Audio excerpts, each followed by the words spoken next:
Lolita Petrossov. Thank you for joining us. Lolita is the founder of Evestar Marketing. Did I say that right?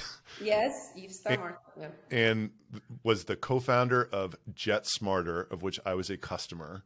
And I really enjoyed the service, and I really enjoyed watching this thing unfold that I feel like I can sort of relate to probably some of the beginning stages of it, because like I'm in the middle of this crazy moment where it's like all of a sudden it is very clear that this is going to be so much bigger than it is. like there is no question that that is happening.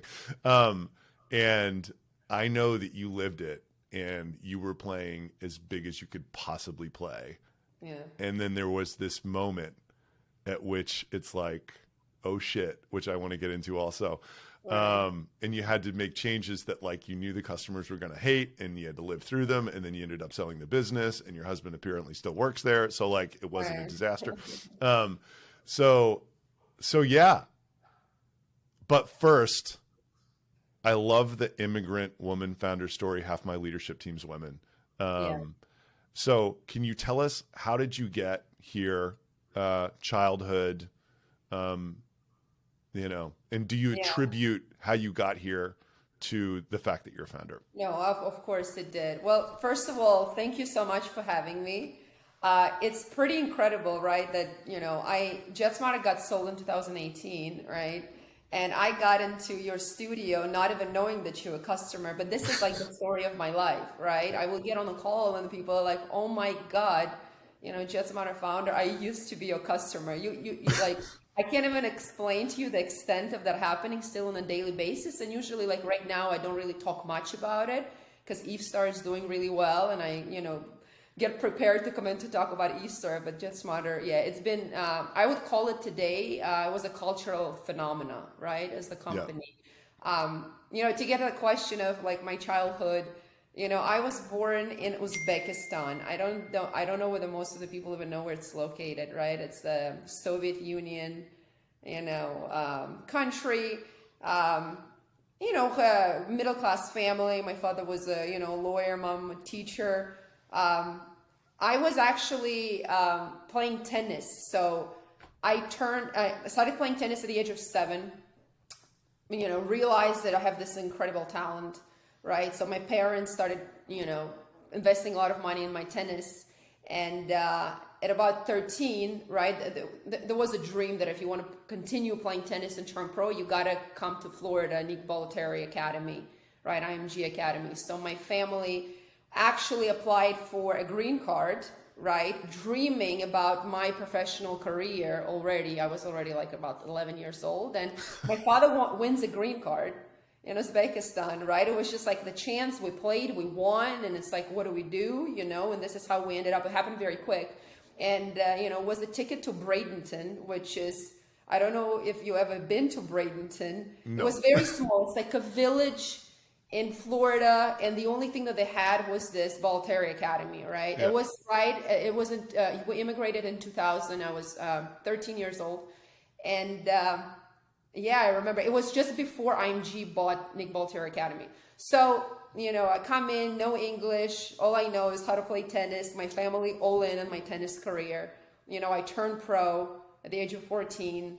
Did pretty well, had some, ups and downs with some sponsors. And then you kind of got an opportunity to go play for University of Florida. And I thought that, University of Florida, full scholarship, they were #1 ranked in NCAA Division I. So Amazing. a lot of people, athletes would get in, play for a couple of years, get education, and then turn pro. So that's what I did. But I met my husband at University of Florida, my junior year, and we fell in love and got married on campus. Wow. And graduated in 2008, which was, I think that obviously recession, the worst time to graduate, no jobs out there, and we're like Yeah. two talented people, very eager to start our adult life, no jobs out there. And then my husband is very entrepreneurial, and we kind of had an idea of this JetSmarter to start it. So this was, JetSmarter was our first job, to be honest with you. And it's an amazing experience that it like took off, so. That is incredible that it was your first job. Yeah. Was your husband an athlete also? No, he was not. He's always dreamed to build a big business. Very smart, very wise soul. Very Right. entrepreneurial. Studied finance. Yeah, and it was just like, what do you do in 2008, right? No jobs. We graduated. Oh with yeah, it degrees, was a mess. It's like it was like circumstances, but I think that he got exposed to the industry. Actually, worked for a broker. Comes home and he says, Lolita, there's a massive opportunity. I started working as a, jet broker. They still fax. The airplanes are a mess. Nobody can find airplanes. And he was always very into tech. Yeah. And he's like, I think that we can do something. And if we can go, and that was the time actually when we started building an app was already it was 2011. And, yeah, so we started building it and putting some data into it, and then it started taking off. Gave it to some friends, and people were like, "Oh my God, there's some legs behind it." So we kind of went all in on that, and then hit some challenges with the name. We had to change the name like 2 times. First we were called UJet, then we were called SmartJet and JetSmarter. So anyways, but it did take off because I'll tell you that was in the time when apps were becoming popular, right? Right. One thing that we did very well is that we started the company at the right place at the right time.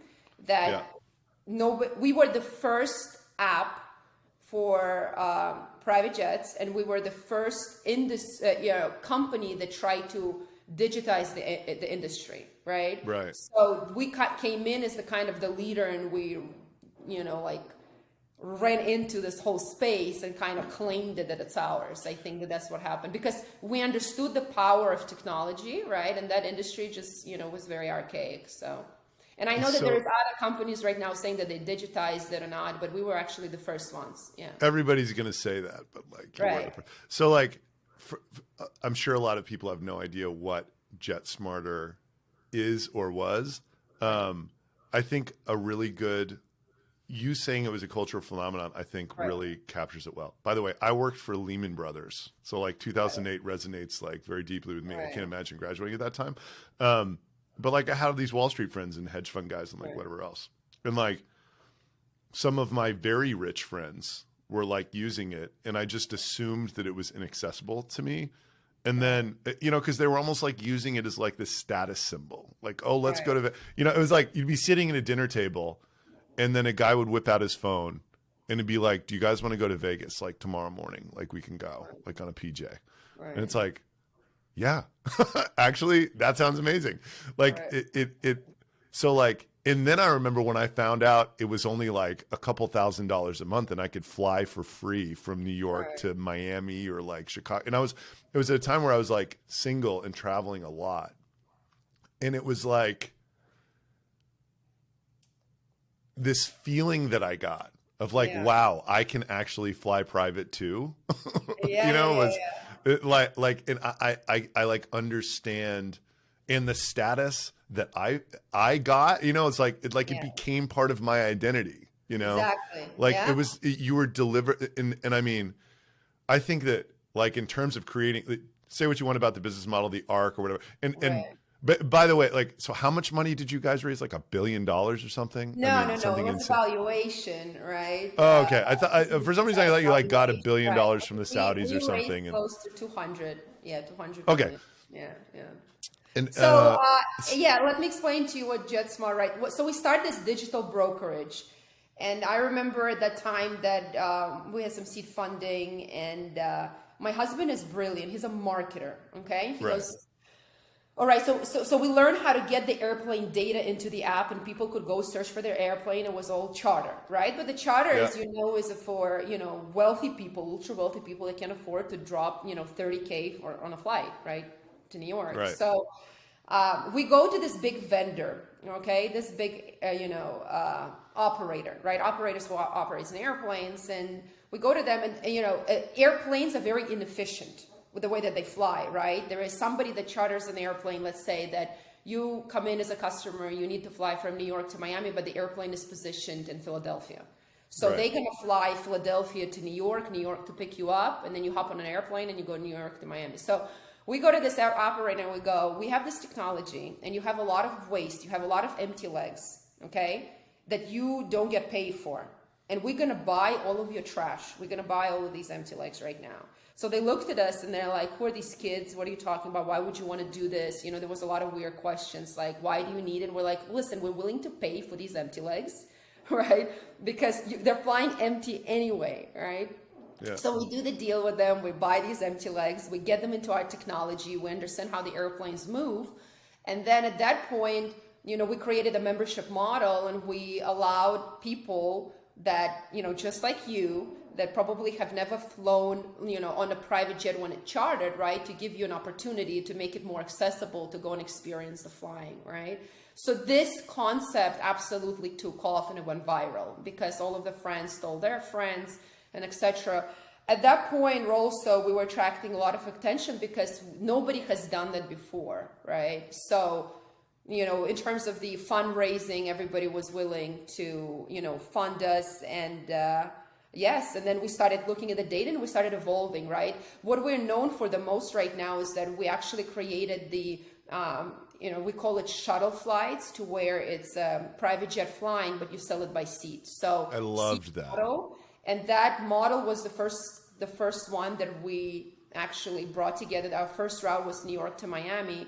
And you know, people just loved it, right? Because you're flying, you're saving so much time, you're very comfortable and things like that. So yeah, you could take, and it was from Westchester to Fort Lauderdale. So for some people, it was just amazing, who were like Florida weekenders or whatever. It was just like the greatest deal on the face of the earth. I just did it for the novelty. It's like, you know, taking a chopper from like the West Side Highway to Westchester and then getting on this PJ and flying it down to like Fort Lauderdale or whatever. It's like, I had to get in an Uber and go to South Beach, but like, I didn't really care. Cause like, it was like such a wild thing that was like so inexpensive relative to like what it was. You know, at some time, like because we have very strong tech, we obviously build it. We were watching the trends, and this is where I call it a cultural phenomenon, that our members, right, such as yourself, they were so into it. It was such an adrenaline to them to hop and experience this, you know, flying, right, that they were checking the app way more than they check Facebook and Instagram at that time. So I want to talk about this because this is like what I think there's an amazing product lesson in here. So there's two things that came to mind. One is when I was trying to teach myself how to be a marketer, I was watching digitalmarketer.com's content, and they have this chart that's like the before state and the after state that like helps you write copy. And it's like, how do you feel? What is your day? You know, like what the problem solves, I don't know. But then it's like, did your status change? And I think it's like, that was an idea that I pulled on earlier, but like, in terms of like delivering an experience through a product that just like is aspirational and like causes dreaming, like we're rebranding right now. And like, I want this story that I'm living right now where I rent a desk from Dave Rosenberger, who started Jasper AI. I've been renting it for 4 years. They started Jasper AI 2 years ago. They were going to sell their business and start a restaurant. Like, I have 100 texts talking with them about what they're going to do at that time. He sent me a text. It's like, first customer, got the idea 7 days ago. Hopefully this is my Get Emails. Get Emails was what my business was called. It was stuck also at $267,000 a month. But that was our high watermark. I watched those fucking guys build a unicorn in a year. Right. And then I realized it was possible for me, you know? So like this idea that like, if you just keep trying, anything is possible. Like I want that expressed in our brand voice because it makes you feel this certain way. Now, when you said people are checking the app so much, like I can tell you why, because I was doing the same thing. It was just causing me to dream about places I wanted to go. And like, I love looking at the planes. And then you did that deal with Third Home. And I was like looking at houses everywhere that I could like book for free. It was bananas, you know, like it was just like delivering, you know, I just think there's lessons for every entrepreneur in like how creating aspirational brands, first of all, and like you'd like get this little book that you guys would send us and it's like your husband looking fucking sweet, like walking on this plane or whatever, you know, just like this life, right? Like, it's there's, I think it's like, if you're not at least shooting for that, Right. like you should be in a different game, you know, Right. because like that, like that's exactly what you're trying to capture. And like, I think when you get a product there, it opens up the opportunity to do all sorts of amazing things in marketing. Cause like, you know, you have people like our product is like, okay, so forms on your website will get you 2% of the traffic to emails. We'll get you 40%. It's like, of course that's going to work. And it like opens up the opportunity to do all sorts of other fun stuff. But like that emotional experience of consuming that app was incredible. Right. Right. It really was. It just took What's some. interesting is that when we started it, we were building a product. We really wanted to go and cater to people, the wealthy people, that instead of them using a broker and giving them the transparency and understanding what's happening in the aviation industry, like where the airplane positions, how much they actually cost. So that was the idea. But then at that point, right, when you get stuck and you're like, I need more. And this is when my husband is like, how do I get that awareness going? I need to create a product that everybody just wants. And this was the empty leg idea that really put us on the pedestal because it went viral, right? Yeah. We created this virality, and then we took it and we ran with it and we started innovating and creating other products. But one thing that we did have is we had really good tech and we understood the behavior, right, of all the people that engage with an app. And when we were looking in the stats and seeing that people are so hooked on it, that they sit there days and nights, no matter when we send a push, hey, empty like available, people would we would sell it out within seconds. And I'm like, people, did they just sit there and wait? Yeah, but well, yeah.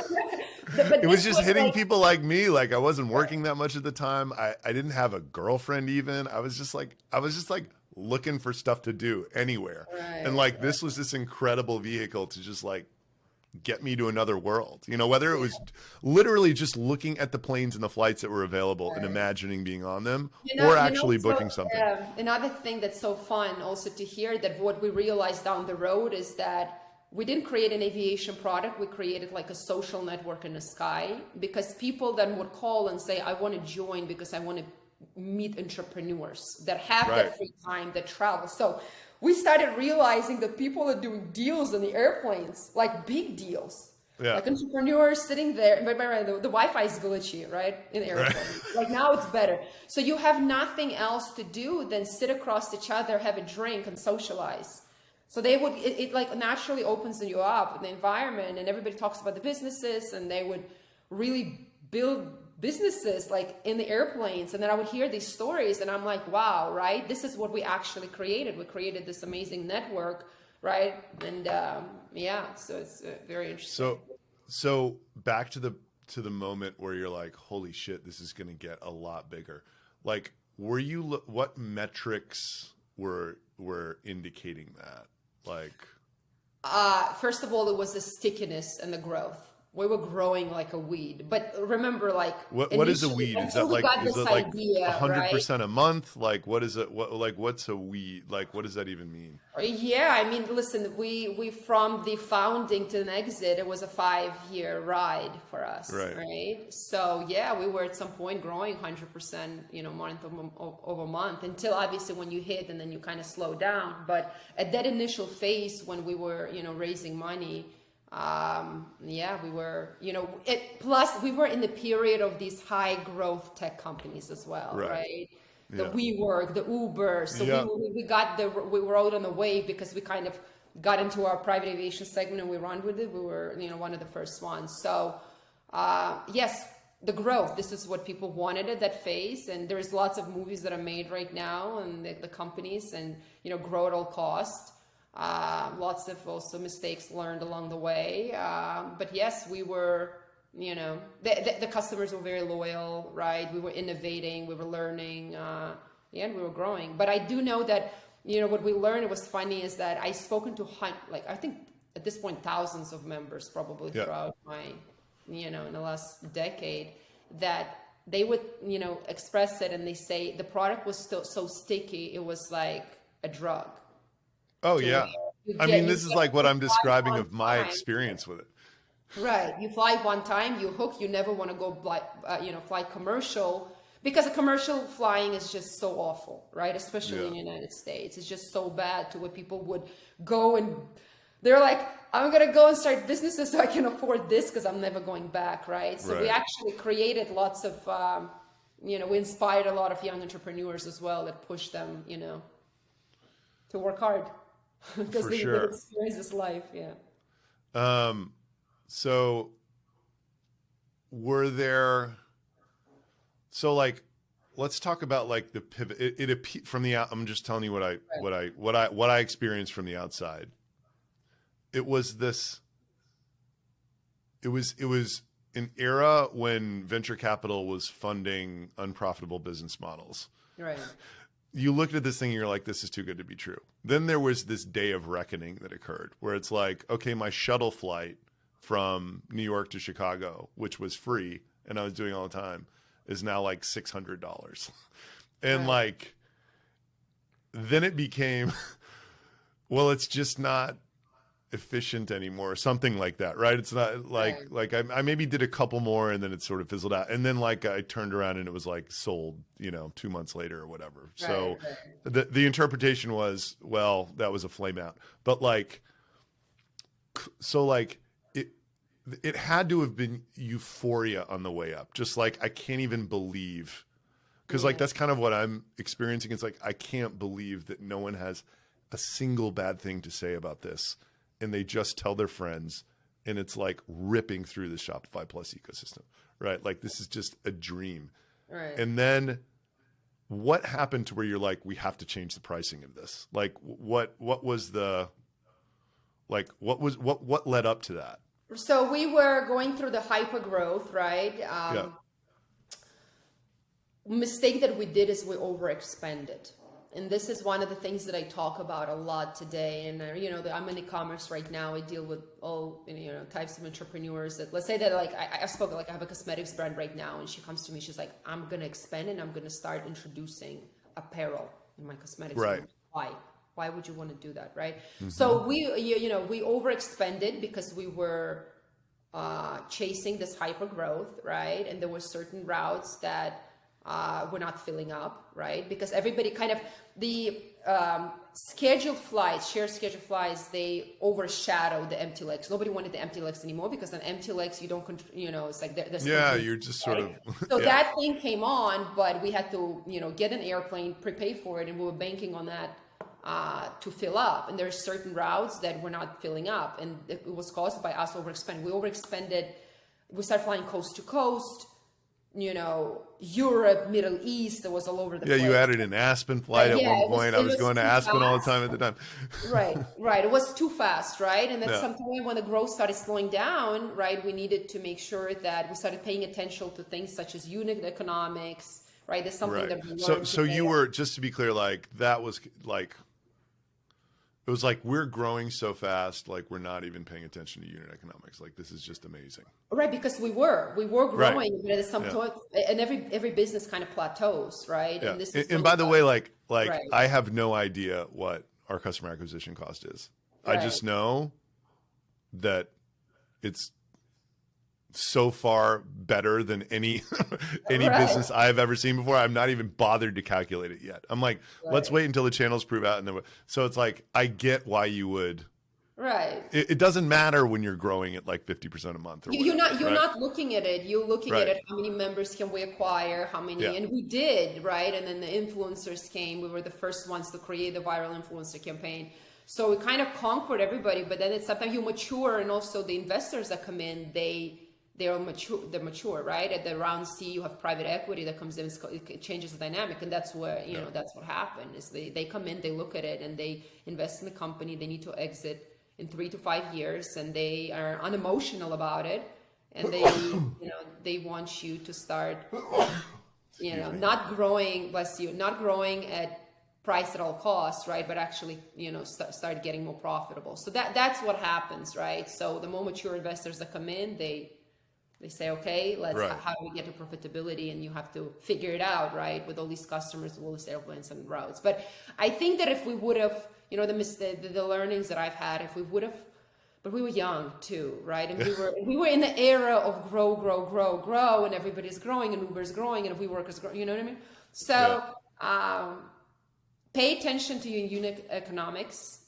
Get into the route, dominate before you go into another one.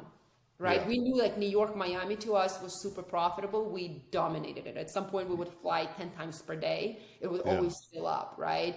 But why did we have to get into Chicago? Right. We thought that we're going to be able to come in and kind of, sell the memberships, but we kind of stumbled there, So it was a different audience because New York, Miami is kind of the crowd that we understood very well as well. So so the business started maturing. This is what happens, right? You have more sophisticated investors that come in.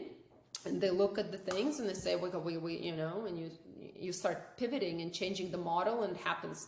I call it a maturity, right? That the company needs to at some point. But that's what happened. Making those free shuttle flights paid, like you had to know that was going to just piss people off, right?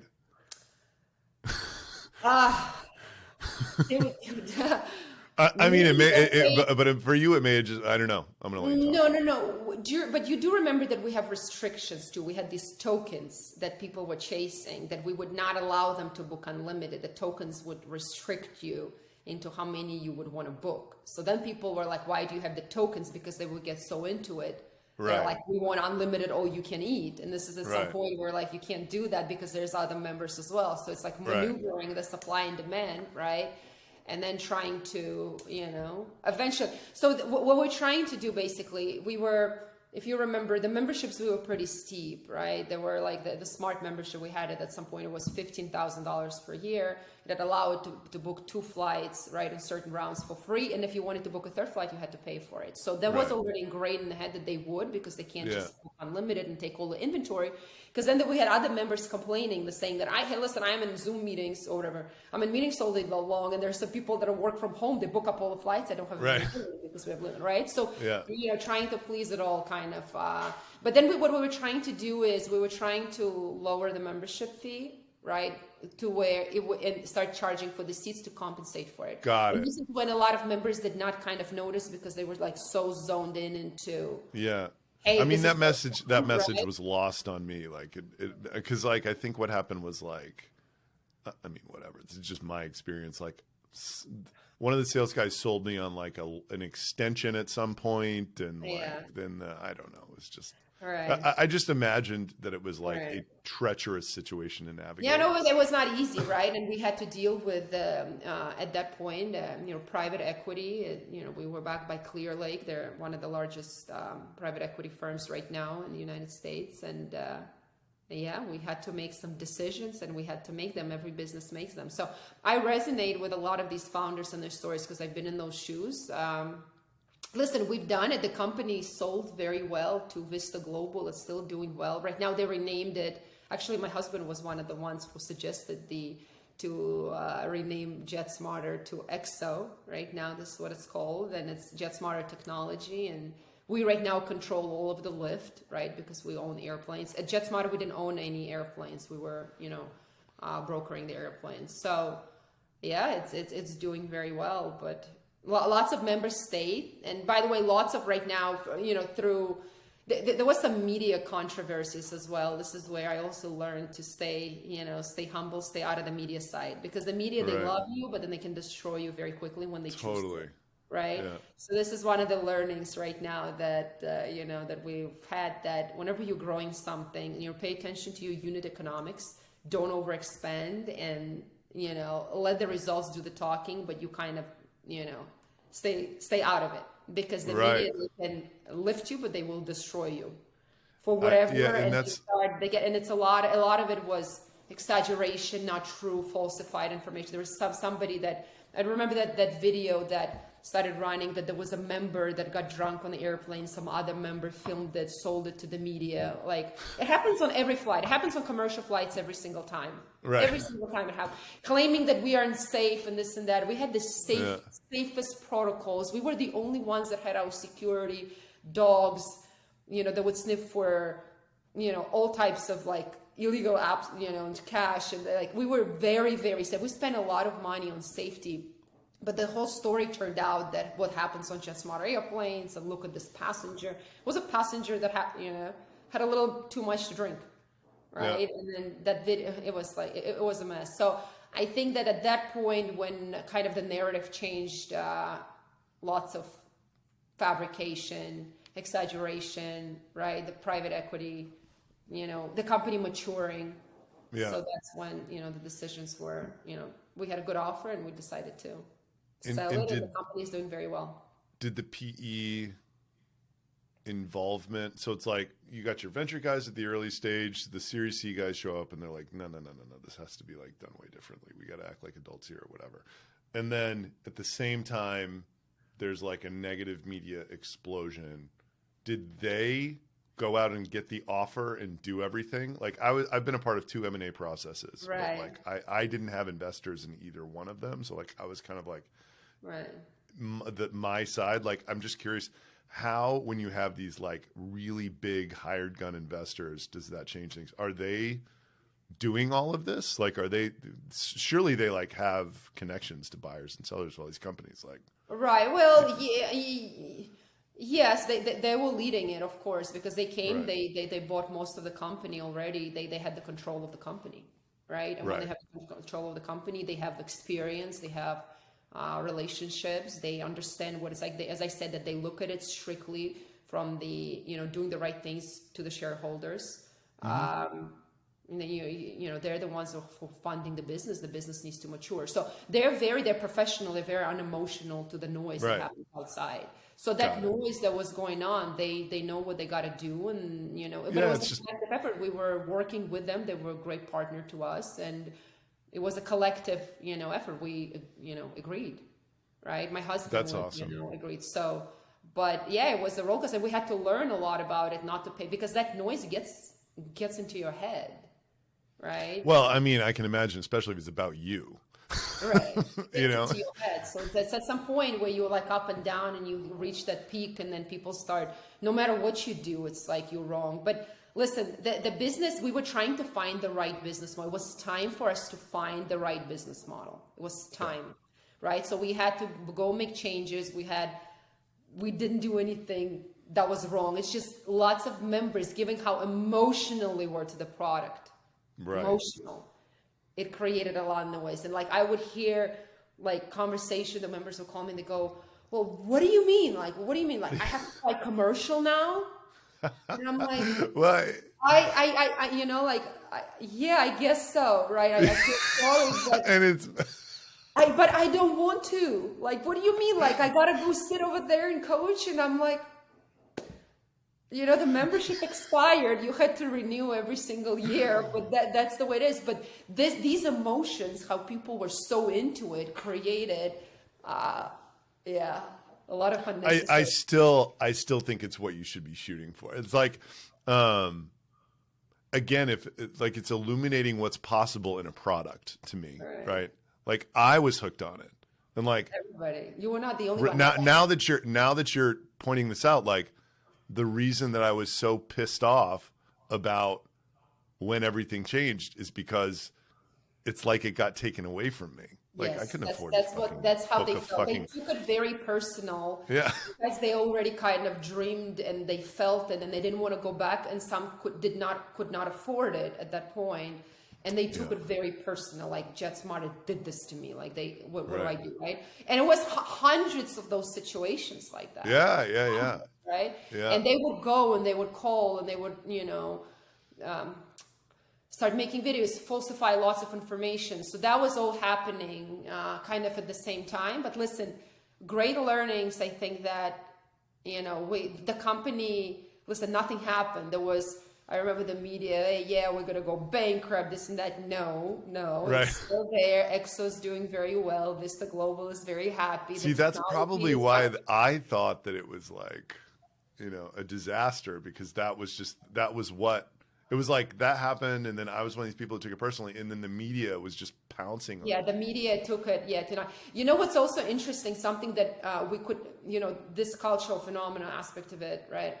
Members started creating WhatsApp groups. They were called JetSmarter Members Group, and they went viral. So imagine 200 members that met in the airplanes, and they're talking WhatsApp groups, they're exchanging these tokens, they're doing their whole bargains and things like that. So one member that had a bad experience would have immediately get into the WhatsApp group, and they would start it's like you're putting oil in the fire, right? So at some point we had like 20 WhatsApp groups managed by members. We were trying to figure out who those members are, but it went viral. We could not at some point control the narrative whatsoever. So it kind of spun out of control once again, just because there was such an emotional piece to the product, right? So Yeah. I don't think, like, I speak to so many entrepreneurs and I'm like, oh, can you create the same? Like, some brands hire me because of this JetSmarter story, and they go, do the same. And I go, I can't. You're not selling private jet flights. We're selling jeans. Right. What can I do? I can't, like, it's a product being at the right place at the right, innovating and running with it. So, Totally. yeah. I love that. So how did that lead to Evestar? That's a very, very good story. So 2018, when JetSmarter got acquired, husband and wife operated business. Nobody needed a husband and wife anymore. So we were the CEO and the COO. And I kind of was not... It was time for me to go. Like there's Right. sometimes I felt like I got pushed out or not, but it was time for me because listen, the company got acquired. When you were used to coming in and calling the shots, Right. and then you have to go in and don't do that anymore and sit at the table, which, like I'm not that persona that could fit into the corporate world, to be honest with you. I'm a very Right. kind of,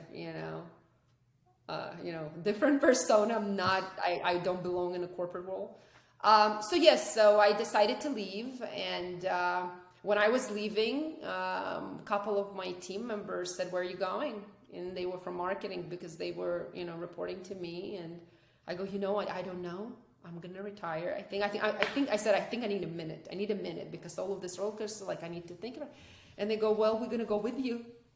And I'm like, okay. So they went, and I had the head of growth at, JetSmarter. I had a couple people from the marketing team, and they walked away. And they had families. And I'm like, I felt responsibility over them. And I'm like, what do you do with all this marketing knowledge when I've spent millions of dollars on marketing? I think I've tested every single channel, right? I was like, what do you do? You become an agency, right? So I was like, we're going to be an agency focused on tech-enabled products, because that's what JetSmarter was, because our funnel was very complicated, by the way. What we do right now with e-commerce is so easy. I was like, this is the easiest job ever, right? Compared to what, my experience is. So, but guess what? Like 2018, 19, not a lot of tech-enabled products anymore. They were all 2013, 14, and everything about Shopify. So at that time, the Shopify, I'm like, what's Shopify? Right. We learned. The first customer was in a fashion company. We learned, as I said, it was a much easier learning curve. I was like, whoa, this is much more simple, right? And we kind of, I know that if you want to go and kind of coming into the new industry, new business, you need to do something really well, better than somebody else. So we decided to focus on e-commerce businesses. And right now, we're an e-commerce marketing agency. But that's what, kind of inspired it. I had staff that was one of the best media buyers, spent the most big budgets. They decided to walk with me, and I was like, well, let's go. And I had good reputation already, with the JetSmarter story. So within first month, we got a lot of customers right away. The people are like, no matter what you do, please represent us, and cash flow positive business. And, that's how I ended up here. That's amazing. It was like I never had inspirations to, start an agency. I had kind of ideas because at JetSmarter, when we were talking about having hyper growth, and at some point every business kind of plateaus, and we have these budgets, and I'm like, okay, we're gonna go for big agency. Maybe they know better than our internal team, and we had a team about 30 people in marketing, right? So we go for Zimmerman. Was a disaster as an experience, Omnicom brand. And then we hire VaynerMedia. I go and I meet Gary Vaynerchuk, and they represent us. It was the last 6 months, and we did the campaign together that flopped. It was the worst thing that we've ever done. Actually, I was kind of went with it because I was hoping that they know better. But at that point, I realized that this agency game is not an easy game. You get sold by this, by the CEOs, and they toss you to the marketing interns that don't have experience. They don't understand the pain points that the business go through. They can't consult the CEO in terms of what to do, what to spend the money, because they don't know. They don't have that experience, right? And that was like kind of the another inspiration. I'm like, I've been in this seat of this, being the CEO, COO, controlling big budgets and hiring agencies. I know what it feels like. Right. I know what they want to hear. I know what their pain points are. And so this is what I do now. And I think that this is why we're successful, is because we're very untraditional. And do you enjoy the life of someone who owns an agency? Do I enjoy it? Depends on what day you ask me. On right. A Friday. But I guess a better question is like, do you find is this like a 5-year plan, a 10-year plan? Like, do you aspire to like get in the middle of something like JetSmarter again? Or like, is this like, where did you feel like, and this is a complicated question because I truly believe that each stage, your life is changing so much at the same time. Like, being in the middle of JetSmarter, if you have like 2 kids in private school, like I'm not sure that you would want that or whatever, right? Like, but do you find it like Diana, my co-founder, she runs her life in a way to where she's always very busy in general. And then she like started this agency after a sales job, and like she just took on too much work, and she was doing all the work and was running it was like unbearable for her. So like that was why I asked the question. Like, do you find sort of this whole dance that you do as the person who owns the agency something that is like long-term sustainable for you or not? Well, a lot of people, number one question that I get asked, they say, why do you still work? Why are you doing this? You don't need to, right? Which is true. And I was like, I think that I need a therapist to answer that question, because I don't know how to answer the question. I think that it comes from my childhood. Since 7 years old, I was working very hard on a tennis court. I don't know what it's like not to. So I like that busy chaos life. This is what I am, right? And you can't take that identity away. If you take it away from me, I lose the purpose of life, really, right? I'm a mother. I have kids. I'm a wife. I have a business. Like I'm always busy, but I don't know how not to be, right? It's agency. You know what I enjoy? I enjoy helping businesses grow, and this is our DNA.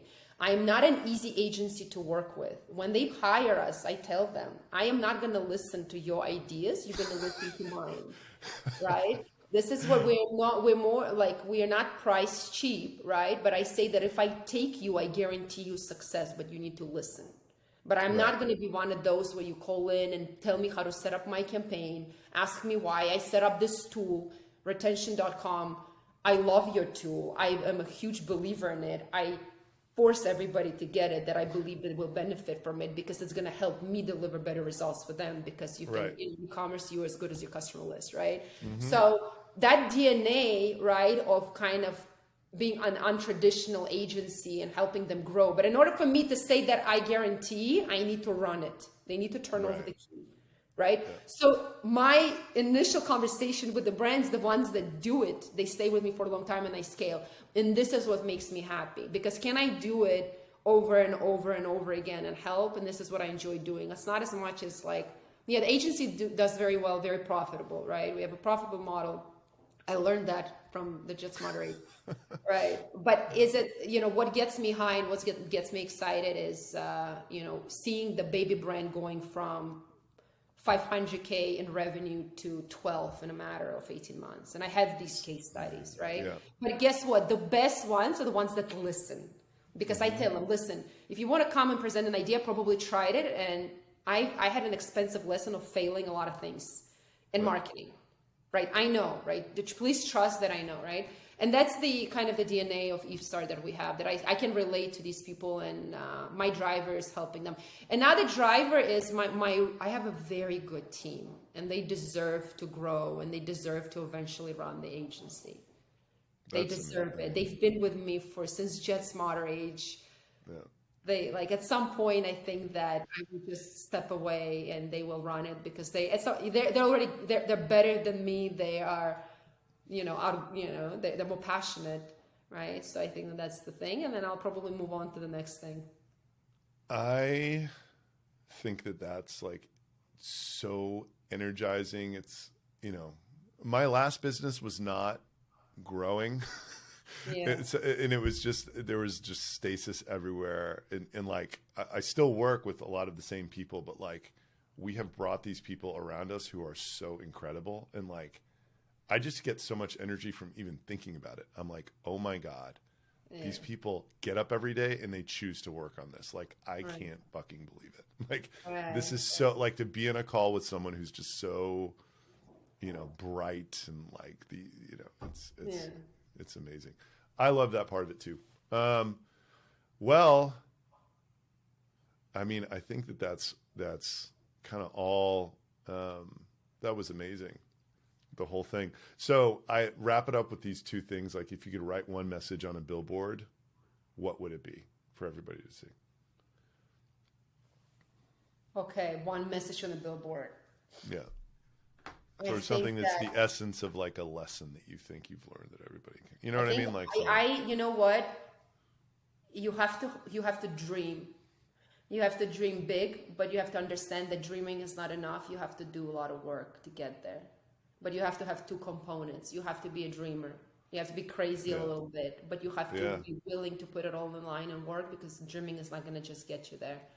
And I see a lot of talented people today I meet, and they dream, but they don't work hard, right? Why are you going to show up and grind it out? Listen, at the end of the day, looking back, the stories that I remember from JetSmarter is the process of getting there. The grind. Do you enjoy the grind? yes. And if you do, you have it. I love right? That. Because a lot of people don't enjoy the grind, but this is what it is. I think dream and.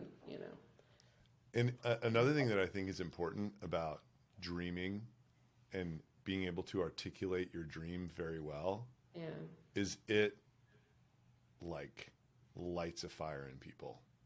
Yeah. It, like, your dream transfers to their dream. Yeah. And like, the bigger it is, like Occupy Mars, I thought is just the most genius two words I'd ever heard in my life. Elon Musk is like, that is just the craziest idea. But like, it calls part of you as a human that it's like, this is the most ambitious thing I could possibly be doing with my life. Yeah. Trying to occupy Mars and make humanity a multiplanetary species, Yeah.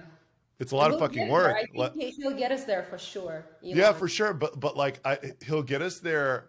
It's not him. It's the people that he's willing to, that he is able to pull into this thing. Yeah. And like, there's no better marketing to them than these two words that just stab you in the heart. Right. Yeah. Like, I just love that. It's like a dream, but like, he can articulate this dream, spell it out logically for people. Like, the tagline is perfect. Yeah. And then it's like, by the way, to work at. Some people are born leaders, and I think that this is what, if they have this gift, right? They have to use it. I think that they're to do good for the world, I guess, right? For sure. And not a lot of people have it. Not a little, Some people need that leader to go lead, and right. Follow them. Great. Okay, so where do you live? South Florida, Boca Raton. Boca Raton, love it. What is your family status? You're married. How many kids do you have? I have 2 kids. I have 13 and 11, a boy and a girl, and I'm married to the famous Sergey Petrossov. do they play tennis? No. You know what? I hate tennis. I don't like tennis. I think it's such a stupid sport. I played it. I was very good at it. It has given me everything that I am. But I'm one of those people, when I move on, I move on. So that's another thing that ever since I finished, I never touched the racket again. It doesn't attract me at all. I'm so into. Yeah. They don't, but they play. My son is a hockey player. I was obsessed about hockey. Right, it's very good. We're interesting Florida sport. There. I believe you need sports. Sports is, especially for boys, that's discipline and that's drive. You learn how to cooperate. Be a team player, which is very important in life. Yeah, and daughter is into acting. She's very creative. Great. What is your favorite book? What's my favorite book? Shoe Dog by Phil Knight. Oh, what a great book. This is Just the could favorite not. book. And in terms of the marketing is Building a Story Brand Let me get that one. by Donald Miller. Building a Story Brand. Yeah, it's unbelievable. It completely opens up your mind to how to think about your customer. Really good book. I'm going to read it. Yeah, the Shoe Dog is always a good read. Man, the Shoe Dog, I was reading it and like, this was before I started my current business. Yeah. And I was just reading about how people were coming to his apartment and he couldn't keep the shoes in his apartment because people were buying them so fast and wanting more. And I was like, this business is never going to work. My product's not good enough. You know? And then sure enough, like 8 years later, I have something that's experiencing that sort of like demand, you know? But I just love that story. So wonderful. And he just seems like such a great guy, you know? And No, what an awesome story. Do you follow people on social media? Do you have somebody who's like, who's your favorite to sort of follow? You know, I'm not, do I follow people on social media? I mean, the standard, but no, nobody that, I mean, I follow a lot of people. I mean, Elon is my favorite. That's obviously, right? I follow everything Elon does. But then I follow all, you know, entrepreneurs, but yeah, Elon is my favorite. Mine too. What's your favorite vacation you've ever been on? Aspen. We go ski every winter. That's my favorite place on earth. It's so Colorado. I rented a condo at the base of Ajax for 5 years in a row, all winter. Nice. I skied like 300 days. This was before I had my first child, like 6 months ago. Before the child, it was Aspen. It was all about Aspen. I live in Florida. I don't like the ocean because we live here, but you know, skiing is my weakness.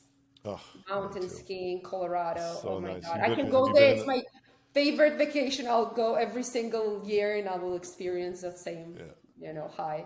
Have you been in the summer? No. You got to go. Just go like in August sometime when it's hot as fuck in Boca Raton. It's like paradise there. The thing about it is it's not just about the ski mountains. It's like the whole valley. Your activity expands to these hikes that are all over the place. They're incredible. The weather is perfect. You can like, you know, there's a whole camping side to it. There's like floating down the river. There's, you know, biking and running and fly. I mean, it's just like the breadth of activity during the summer is just incredible. You can e-bike up to Maroon Bells and like picnic up there. Like it is. Everybody says like they go for the winter and stay for the summer, like the people that live there. You got to go. Never been in the summer. It's always the winter. Summer we leave. We're always in Europe in summer. Oh, okay. Always, we fly around Europe. That's our thing. But Florida is impossible to stay in the summer. So. Yeah, you can't go. Oh my goodness. Thank you so much for this hour. It was like wonderful. I really enjoyed getting to know you, and that story is just Thank you. incredible. Now I'm rooting for you. Well, Attention.com. thank you. Thank you. You know, we as your agency partner, right? We believe in your product. By the way, a couple of the case studies that I'm publishing right now are 100% related to retention.com. Clients that we got back in the day when you would get emails, right, which was not long ago, that we were able to get them in the beginning of the year on retention.com. Their customer list has grown so exponentially, right? To where when we got to Q4, record breaking, like blew all of the projections out of the water. So can we do a case study with your agency and like one of these and put it on our website? Yeah, let's do it. Sweet. That's great. We have like two that, and by the way, what about all of this recession talk, right? Like, oh, what's happening, demand, right? But I'm seeing that people that had your tool, they were able to drive through this way better than others. It's freaking great. I am your big fan. Like, those words are literally. And we just met on this podcast. You see, like I just reached out to you on Twitter. I have like no Twitter followers. I just started.